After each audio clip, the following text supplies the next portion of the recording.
હવે મગફળીની ખરીદી શરૂ થશે। મગ, અડદ અને સોયાબીનની પણ ટેકાના ભાવે ખરીદી થશે। નોડલ એજન્સી તરીકે ગુજકોમાસોલની નિમણૂક।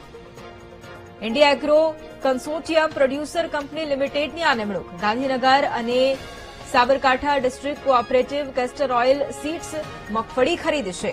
મગફળી માટે 9,32,398 ખેડૂતોએ રજીસ્ટ્રેશન કરાવ્યું છે। સોયાબીન માટે 72,910 રજીસ્ટ્રેશન થયા છે।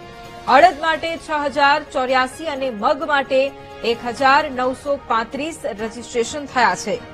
એક તરફ વરસાદની ઘાત જારે છે, તેવામાં માવઠાના માર વચ્ચે ખેડૂતો માટે રાહતના સમાચાર છે અને આ જ મુદ્દે સંવાદદાતા મેહુલ ફોન લાઈન પર છે। મેહુલ, 1 નવેમ્બરથી ટેકાના ભાવે હવે સરકાર ખરીદી પણ કરવાની છે। આ રાહતના સમાચાર ખેડૂતો માટે અત્યારે શું ડિટેલ?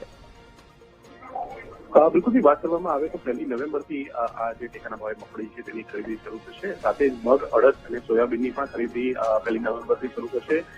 અલગ અલગ એજન્સીઓને ખરીદી માટેની જવાબદારી સોંપવામાં આવી છે। નોડલ એજન્સી તરીકે Gujcomasol India agri consortium producer company છે ગાંધીનગર અને Sabarkantha district cooperative castor oil seed growers union limited આ અલગ અલગ જે એજન્સીઓ છે તેમને જવાબદારી સોંપવામાં આવી છે। અત્યાર સુધી અનેક ખેડૂતોએ રજીસ્ટ્રેશન કરાવ્યું છે, જેમાં સૌથી વધુ મગફળીમાં 9,25,000 ખેડૂતોએ રજીસ્ટ્રેશન કરાવ્યું છે અને સોયાબીન માટે 72,000, જ્યારે અડદ માટે 6,000 તો મગ માટે 1935 ખેડૂતોએ રજીસ્ટ્રેશન કરાવ્યું છે।